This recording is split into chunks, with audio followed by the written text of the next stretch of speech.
Atom fertility Sri Rama Navami సందర్భంగా ultrasound IUI AMH పై 50%, IVF పై 25% తగ్గింపు. ఈ ఆఫర్లు కొత్త పేషెంట్స్ కి మాత్రమే. నమస్తే రమగారు. నమస్తే జయ. రమగారు, ఏదైనా మంచి చందమామ కథ ఒకటి చెప్తారా? గూని పెళ్లి కొడుకు కథ బాగుంటుంది సరదాగా. చూడండి, మనకి పాత దేవాలయాలు చూడాలంటే భలే ఆసక్తిగా అనిపిస్తుంది కదా, అట్లా పాత కథల మీద ఆసక్తి ఉంటుంది. అవును. పూర్వం ఒక రాజుగారు ఉండేవారు, శూరసేనుడు. ఈ శూరసేనుడికి భార్య గతించింది, ఒక పిల్ల మాత్రం ఉండేది, ఇందుమతి అమ్మాయి పేరు. బాగుంది. ఇలా చాలా యాక్టివ్, అన్నీ తెలుసుకోవాలి పిల్ల. ఈ ఇందుమతికి ఒక దాది ఉండేది, ముసలవ్వ, ఒక మీడియం ముసలితనం అనమాట. పిల్ల ఏది అడిగినా చెప్పేది. అదేమిటి, ఇదేమిటి, ఇదేమిటి, దీన్ని ఏమంటారు, ఇది అక్కడ ఎందుకు లేదు. పిల్లలకు బోళ్ళని శంకలు వస్తుంటాయి కదా, అసలు శంకలు చాలా ఎక్కువ, ప్రశ్నలు ఎక్కువ.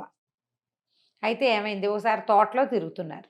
పిల్ల ఒక 7 ఏళ్ల పిల్ల, అప్పటికి 7 ఏళ్ల పిల్ల తిరుగుతుంటే దానికి తొండ ఒకటి చెట్టు మీద పాకుతూ కనపడింది. దానికి బుడతలు, చిలకలు అవన్నీ తెలుసు. అదేమిటిది అది అని అడిగింది. అదేం చెప్పిందంటే, దీన్ని తొండ అంటారు, ఇది వరకు కొండలంత ఉండేవిటి అవి, అయితే భూదేవి వీటి బరువుని మొయ్యలేకపోతున్నాను అని బ్రహ్మదేవుడికి మొరపెట్టుకుంది. అందుకని అవి సైజు పెరగకుండా అంతే ఉండేలాగా చేశాడు. పుట్టినప్పుడు ఇంత ఉంటుంది, తర్వాత ఇంత అవుతుంది, అంతే ఉంటుంది. తొండ ముదిరితే ఊసర వెళ్ళి అవుతుంది అంటారు, ఊసర వెళ్ళి కూడా అంత అవ్వదు, అది కూడా అంతే ఉంటుంది అని చెప్పింది. చెప్పేసరికల్లా ఆ తొండని పుచ్చుకుని ఆడుతూ ఉండేది. పుచ్చుకునేది. పిల్లలు చిన్నతనంలో భయమే ఇది కదా. ఏం చేసింది, వాళ్ళ నాన్న మంత్రులు అందరూ కూర్చొని మాట్లాడుకుంటుంటే ఈ తోటలో నుంచి ఓ తొండ పిల్లని పుచ్చుకెళ్ళి ఆ చేతి మీద అటు ఇటు పోతే కిలకిల్లాడుతూ తీసుకెళ్ళి నాన్న ఒళ్ళో పడేసి, నాన్న అదాట బల్లి తొండ అవి మీద పడితే కంగారు పడరు, ఆయన లేచా అని కంగారు పడ్డాడు, గోలు పెట్టేశాడు. పిల్లడికి అంత చిన్న తొండకి భయపడతాం ఏంటి నాన్న, నీకు ధైర్యం లేదా అంది. ఆయన కొళ్ళు మండిపోయింది, కోపం వచ్చేసింది. కూతురు వచ్చేసరికి అలా కసిరేసాడు పిల్లని. కసిరేసి అది నిలదీసింది. ఊరుకోలే పిల్ల, చిన్నది కదా, ఇంతే ఉంది, దాన్ని చూసి భయం ఏమిటి అనేసరికల్లా ఆయన చిరాకొచ్చి, తొండ నీ అంత అయ్యాక చేస్తాను నీకు పెళ్ళి అన్నాడు. ఊరికే ఒక ఇరిటేటింగ్గా ఏదో ఒకటి మాటలు, నీ పెళ్ళి అవుతుంది, నీ పెళ్ళి అయితే బుద్ధి వస్తుంది, ఇలా మాట్లాడతారు కదా, అట్లా. ఈ వాదనలో తొండ నీ అంత దయ్యాక పిల్లకి నీకు పెళ్లి చేస్తాను అన్నాడు.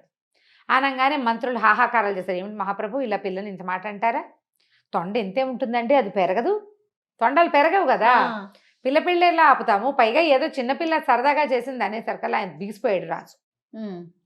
నేను అన్నది మాట అంటే మాటే, ఫిక్స్ అయిపోయాడు. నేను అన్నాను కాబట్టి అంతే చేస్తాను అన్నాడు. ఈ తొండని కాపలాగాయండి, దాన్ని పెంచండి, అది పెరిగితేనే పిల్లకి పెళ్ళి. అయ్యో రామ, ఇప్పుడు ఈ పిల్ల ఎంత ఉందో తొండ దీనంత అవ్వాలి, అప్పుడే పెళ్లి చేస్తా. అయితే ఏమైంది, అయ్యో దాది ఏడ్చింది. అయ్యో పిల్ల ఇందుకు నీకు పెళ్ళి అవదే అమ్మా అని ఏడిచింది. ఏడిచి ఎందుకు అవదు, తొండ పెరగదు అంది. అనేసరికల్లా బ్రహ్మదేవుడి శాపం, ఆ తొండలు పెరగవమ్మా, ఇంతే ఉంటాయి అంటే, సరే బ్రహ్మదేవుడికి దండం పెడతా అని రోజు బ్రహ్మదేవుడా నాకు పెళ్ళి అవ్వాలంటే ఈ తొండ పెరగాలి అని దండం పెట్టేది. ఆ బుడ్డది పెడితే పెట్టగా విచిత్రంగా ఈ తొండకి ఏదైనా ప్రాబ్లమో లేకపోతే బ్రహ్మదేవుడే ఇది ఈ పిల్ల మొర విన్నాడో తెలియదు, కానీ ఆ తొండ ఇంత పెరిగిపోయింది. అది పెరిగేసరికల్లా బాగా పెద్దదైంది, తొండ పెద్దదైపోయింది, పిల్ల పెద్దదైంది. పిల్లకు 15-14 ఏళ్ళు వచ్చాయి. 14 ఏళ్ళు వస్తే పెళ్లి చేస్తారు కదా, 15 ఏడు వస్తే అబ్బో పిల్ల పెద్దదైపోయినట్టు. సరే అక్కడి నుంచి మంత్రులంతా చూసుకుని, మహాప్రభు అమ్మాయికి స్వయంవరమో కళ్యాణపు పత్రికలు పంపటమో చేయొచ్చు, తొండ బాగా పెద్దదైందండి అన్నారు. అనేసరికల్లా రాజుగారికి ఆయన అనేసాడు, కానీ ఒక 6 నెలలు పోయేసరికి ఆయనకే దిగులు పుట్టింది. అయ్యో పిల్లకి పెళ్లి కాదు ఎట్లాగరా దేవుడా అని. కొంచెం తొండ పెరుగుతుంటే సంతోషపడ్డాడు. ఇంత మటుకు వచ్చాక ఏమన్నాడు, సరే ఆ తొండని చప్పి దాని గుండెని చీల్చండి, గుండెని తీసి బయట పెట్టండి, అది ఏ జంతువు గుండో ఎవడు చెప్తాడో వాడికిచ్చి నా పిల్లనిచ్చి పెళ్లి చేస్తా. తొండ గుండెకాయని తొండది అని ఎలా గుర్తిస్తారు, దిక్కుమాలిన ఇది కదా, పిచ్చిరాజు. అక్కడి నుంచి ఏం చేశారు, ఈవిడ మళ్ళీ బెంగ పెట్టుకుంది దాది. అయ్యో ఇలా కుదురుతుంది, తప్పు, ఇది చేయలేరు. సరే ఏమనుకుంది చూద్దాం, ఆలోచిద్దాం అనుకుంది. తొండని చంపేశారు. చంపేసి దాని గుండె చీల్చి దాని గుండెకాయను ఒక గాజు పెట్టెలో భద్రం చేశారు చెడిపోకుండా. అక్కడి నుంచి దేశాల రాజకుమారులకి కబుర్లు వెళ్ళినాయి. వచ్చిన రాజకుమారులు అందరూ సూపర్లు. ఈ మన దాది ఒక్కోడిని రాజకుమారిని అట్లా చూసొచ్చి చిలకలగుట్ట రాజకుమారుడు ఎంతో బాగున్నాడు, మన ఇందుకి సరైన జోడి అని అనుకుని తనకి అంతఃపురంలో పనిచేసేందుకు 4 గూనివాళ్ళు ఉన్నారు. అంతఃపురంలో ఆడపిల్లలు ఉండే చోట తృతీయ ప్రకృతుల్ని కానీ అవును. గూని అవిటి అలాంటి వాళ్ళని అవయవ కానీ లోపాలు ఉన్న అవయవ వాళ్ళని. లోపాలు ఉన్న వాళ్ళని, కళ్ళు సరిగ్గా కనపడని వాళ్ళని, తేలిగ్గా పనిచేయగల అలా పెట్టుకునేవాళ్ళు. ఈ గూని వాళ్ళల్లో ఒకరిని పిలిచి, ఒరే గూనివాడ నువ్వు ఒక పని చెయ్యి, మరి చిలకలగుట్ట రాజకుమారుడు ఉన్నాడు, అతని దగ్గరికి వెళ్ళి ఈ గుండె తొండది అని చెప్పు. అతను చెప్పేస్తాడు. మన రాజకుమార్తెకి వాడికి పెళ్ళైపోతుంది. పిల్లకి పెళ్లి గండం లేకుండా తప్పిపోతుందా, చిన్నప్పటి నుంచి బెంగ పెట్టుకున్నాను అంటే గూనివాడు నీకు బోల్డ్ అంత డబ్బు ఇస్తా, నీకు ఏది కావాలంటే అది ఇప్పిస్తా, అసలు రాజకుమార్తో పాటు మనం వెళ్ళిపోదాం, ఆ రాజ్యం ఇంకా పెద్దది, హాయిగా ఉండొచ్చు, అరణపు వాడంటే మనకేం పనులు ఉండవు, మన పిల్ల పనులే మనం చేసుకోవచ్చు అని వాడిని ఒప్పించింది. ఒప్పుకున్నాడు. వెళ్తానని చెప్పాడు. కానీ వాడు వెళ్ళల. ఇప్పుడు రాజకుమార్తెని పెళ్లి చేసుకునే ఏకైక రహస్యం ఏమిటి? ఆ డబ్బాలో ఉన్న గుండెకాయ తొండది అని చెప్పడం. ఆ రహస్యం చెప్తే చిలకలు గుట్టవాడెందుకు, తన్నైనా చేయాల్సిందే పెళ్ళి. నేనే చెప్పి రాజునవ్వచ్చుగా, కొత్త రాజుగారి ఇంట్లో గూని పనివాడిగా నేను ఎందుకు ఉండాలి అంతఃపురంలో? రాజు ఎవరికైనా ఇచ్చి పెళ్లి చేస్తాడు, అది నేనే చెప్పాలని భావించి వెళ్ళకుండా ఊరుకునేసరికల్లా మర్నాడు సభలో అందరినీ కూర్చోబెట్టారు. ఆ గుండెకాయ తీసుకొచ్చి అక్కడ పెట్టారు. ఇది ఏ జంతువుదంటే ఎవ్వరూ చెప్పలేకపోయారు. ఈ గూనివాడు అన్నాడు, మహారాజా నేను కూడా ప్రయత్నించచ్చా అంటే, ఎవరైనా ప్రయత్నించచ్చు అన్నాడు. నువ్వు పనివాడివి, నువ్వెందుకు ప్రయత్నిస్తావు అనలా. అనకపోయేసరికల్లా ఆ అబ్బాయి ఏమో చెప్పేశాడు. ఆ గూని అబ్బాయి హంప్ అనాలి, ఈ హంప్ కాస్త చెప్పేసరికల్లా ఇంకేముంది, రాజుగారు ఈ ఏ జంతువు గుండెకాయ అయితే వాడికి ఇచ్చి పెళ్లి చేస్తాను చెప్తాడో పెళ్లి చేస్తానని చెప్పాను కాబట్టి మాట అంటే మాటే. ఇక్కడ మాత్రం పట్టుకున్నాడు. మాట అంటే మాటే కాబట్టి పిల్ల పెళ్లి నిశ్చయమైపోయింది. రాజకుమారులందరూ తెల్లబోయారు. వివాహం చూసి వెళ్ళండి మీరంతా అని అందరికీ సకల రాజ మర్యాదలు చేశారు. ఈవిడేమో తెల్లబోయింది. ఊరు విడి దుంపదేగా, త్రాష్ట్రుడు ఇంత పని చేశాడు, ఇప్పుడు ఈ పనివాడు, పైగా గూనివాడు, పిల్లేమో అందమైన పిల్ల, దానికే ఇష్టమైతే వేరే కథ. వీడు దొంగ, ముందు వాడు ప్రవృత్తి సరైంది కాదు, వాడిది ప్రవృత్తి మంచిది కాదు. ఆవిడ ఏం చెయ్యాలో తెలియలా. సరే ఏమైంది, సరే పెళ్ళికి ఒప్పేసుకున్నారు. ఈ అంతఃపురంలోకి గూనివాడు వస్తుంటే ఆ మిగిలిన ఫ్రెండ్స్ ఉన్నారు కాబట్టి మొత్తం 4 కదా, వాళ్ళందరూ నన్ను అడిగారు, ఏరా నువ్వు రాజకుమారిని పెళ్లి చేసుకుంటున్నావు, మరి మాకు తగిన బహుమానాలు ఇవ్వు, మనం అందరం స్నేహితులం కదా అనేసరికి, నేను రాజు అవుతున్నాను, మీతో నాకు స్నేహం ఏమిటి, పోపోండి అన్నాడు. పొమ్మనేసరికల్లా వీళ్ళు 3 బిక్కమొహాలు వేసుకుని యువరాణి దగ్గరికి వెళ్ళారు. మరి మా స్నేహితుడు మిమ్మల్ని పెళ్లి చేసుకోబోతున్నాడు యువరాణి, మరేమో మాకు ఏమీ ఇవ్వనన్నాడు, ఏమి ఇవ్వను, అసలు మిమ్మల్ని ఉండనివ్వని భూమి మీద అన్నట్టుగా మాట్లాడేశాడు, మరి మీరు ఏదైనా మాకు ఇస్తారా అని అడిగేసరికల్లా ఈవిడేమంది, వాళ్ళతో పెట్టుకోవద్దు, నా పెళ్ళి అవనివ్వండి, నేను మీకు కావాల్సినవి ఇస్తాను, మిమ్మల్ని మా దగ్గరే ఉంచుకుంటామని చెప్పింది. ఇంతలో ఏమైంది, మాటల సందడి వినపడుతోంది. రాజుగారు పెళ్లి కొడుకు అంటే ఆ హంపబ్బాయి ఇద్దరు వస్తుంటే ఈవిడేం చేసింది, అంతఃపురానికి ఈ అమ్మాయి ఉన్న గదికి ఒకటే తలుపు ఉంది, వీళ్ళని ఇంకో చోటకి పంపలేక పెద్ద భోషాణం పెట్టుంటే, ఒరే మీరు 3 ఇందులో దాక్కోండి, మా నాన్నను అతను చూశారంటే ఏమంటారోను అని ఎక్కిచ్చింది, మూత పెట్టేసింది. వాళ్ళిద్దరూ లోపలికి వచ్చారు.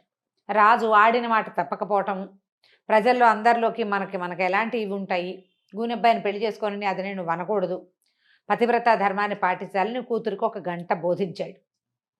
మనం చెప్పాం ప్రజల్లో ఒకటేసారి, మనం అందరికీ ఏమిటి వాళ్ళందరి ముందు ప్రమాణం చేశాను, ఆ ఏ జంతువు గుండెకాయ అని ఎవడు చెప్తాడో వాడికి ఇచ్చి పిల్లని పెళ్లి చేస్తానని, కుంటి గుడ్డి గూని ఎవరన్నా సరే వాళ్ళకి ఇచ్చేయాల్సిందే, కాబట్టి నువ్వు నా మర్యాద కాపాడాలి అమ్మాయి అని కూతురికి నచ్చ చెప్పాడు. సరేనంది.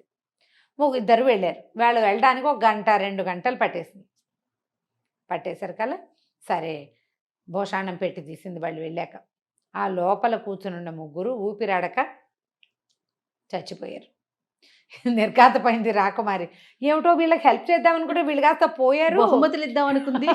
ఇప్పుడు ఏం చేయను, గబగబా దాదిని పిలిచింది. దాది కొంప మునిగిపోయింది, ఇదిగో చూడు ఇలా అయ్యింది అని చెప్పేసరికల్లా సరే ఇప్పుడు దాది ఏం చేసింది, నువ్వు మాట్లాడబాక, తెల్లవారే లోపల వీటి సంగతి చూస్తాను నేను అని చెప్పేసి ఒక శరీరాన్ని బయటికి తీసింది, ఒకటి బాడీని తీసి ఒక గోను సంచిలో మూటకట్టి అక్కడి నుంచి సముద్ర తీరంలో ఉండే ఒక జాలర్ అబ్బాయిని కేకేసుకొచ్చింది.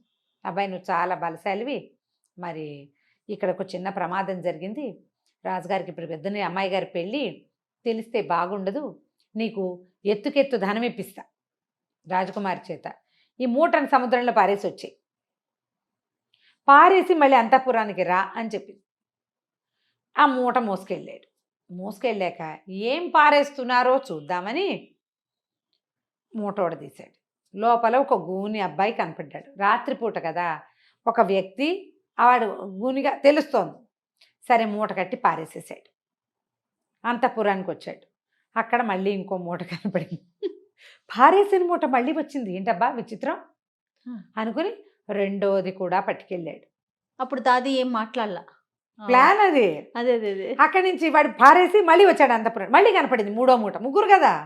మూడో మూట, ఓరి గూని వెదవా, నేను నిన్ను పారేస్తే మళ్ళీ వస్తున్నావు, ఎట్లాగురా నీ సంగతి అని చెప్పేసి మళ్ళీ తీసుకెళ్లి మూటను పారేశాడు. నాలుగోసారి వెనక్కి వచ్చాడు. వచ్చేసరికి పెళ్లి కుమారుడు ఉన్నాడు కదా, ఈయన ఏం చేస్తున్నాడు, అప్పుడే మెట్లెక్కుతున్నాడు. మెట్లెక్కుతుంటే ఈ బలాఢ్యుడైన జాలర్ అబ్బాయి ఏమనుకున్నాడు, హౌరవురా 3 సార్లు మూట కట్టి పారేసిన మంచి బట్టలు వేసుకుని వెళ్తున్నాడు గూని వెదవా, వీడి సంగతి చెప్పాలని ఏం చేశాడు, వెనక నుంచి అధాటన కొట్టాడు ఒక్క దెబ్బ. వాళ్ళు చంపితే చావట్లా, నువ్వు నా చేతి దెబ్బకి చావకేం చేస్తావు, నేను ఆంజనేయ స్వామి భక్తుణ్ణి అని చెప్పి నా ఫటాఫటా కొట్టేశాడు. కొట్టేసరికల్లా అయిపోయింది. పక్క నుంచి చూస్తోంది కొట్టడం. ఏమిట్రా నాయన ఇంత పని చేసావు అనేసరికల్, కాదు బామ్మ అది నేను 3 సార్లు పడేశాను, మళ్ళీ వచ్చాడు, వీడి సంగతి చెప్దామని నేనే కొట్టాను, నీ వల్ల కావట్లేదు, వాడు వచ్చేస్తున్నాడు, పట్టు సంచి పట్టరా వీడిని కట్టేద్దాను. కట్టేసి తీసిపోయాడు. పడేసి ఈసారి వచ్చాక ఏమీ లేదు. ఇప్పుడు 4 బాడీలు వాడు పారేశాడు. కానీ వాడు పారేసింది ఏమిటి, ఒకటే అని వాడి భావన. ఇప్పటికీ కూడా మరి అంతేగా, వాళ్ళు నలుగురని వాడికి ఏం తెలుసు. అక్కడి నుంచి వాడికి డబ్బులు ఇచ్చి పంపేశారు. తెల్లవారింది, పెళ్లి కొడుకు రాల, లేడు పెళ్లి కొడుకు. మొత్తం అంతా వెతికిచ్చారు, ఏమైపోయాడు అని వెతుక్కున్నారు. వెతుక్కుంటే దాది ఏం చెప్పిందంటే, మీరు ఆ బాయికి ఇద్దామనుకున్నారు, వాడు ఆనందంతో ఎగిరి రాత్రి మద్యం తాగాడు, మెట్లు జారి పడిపోయాడండి, పుసుక్కుని పోయాడు, వాడి ప్రాణం ఎంత, పెళ్ళైతే చేద్దామనుకున్నాం కానీ అప్రదిష్ట మనమే ఏదో చేశామనుకుంటారని నేను సముద్రంలో పారేయించాను, కాబట్టి వేరే పెళ్లి కొడుకు ఇచ్చి పెళ్లి చేస్తున్నామని చెప్పేద్దాము, అతనే వద్దన్నాడని ఒక ఉత్తరం రాసుకుందాం మనమే.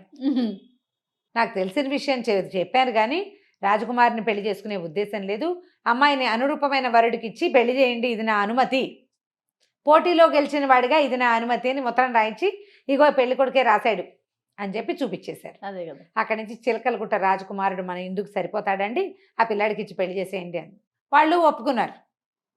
అమ్మాయికి నచ్చిన వాడికి ఇచ్చి పెళ్లి చేయాలని. అమ్మాయికి చిలకలగుట్ట వాడు బాగున్నాడమ్మా అని దాది నాన్న ఇద్దరూ చెప్పారు. చక్కగా ఇందుమతి స్వయంవరం అయిపోయింది. నలుగురు కాస్త అత్యాశ పడ్డందుకు, ఒకడు ఆశపడ్డందుకు పాప మిగిలిన వాళ్ళు కూడా పోయారు. వాళ్ళు ముగ్గురు కూడా పోయారు. ఇది హాస్య కథగానే తీసుకోండి, కానీ అంతకంటే ఇంకో రకంగా ఆలోచించండి. అంతే కథ కంచికి చాలా బాగుందండి. దాది ఐడియా సూపర్. అదే రైట్ రమ్మ గారు, నమస్తే. నమస్తే.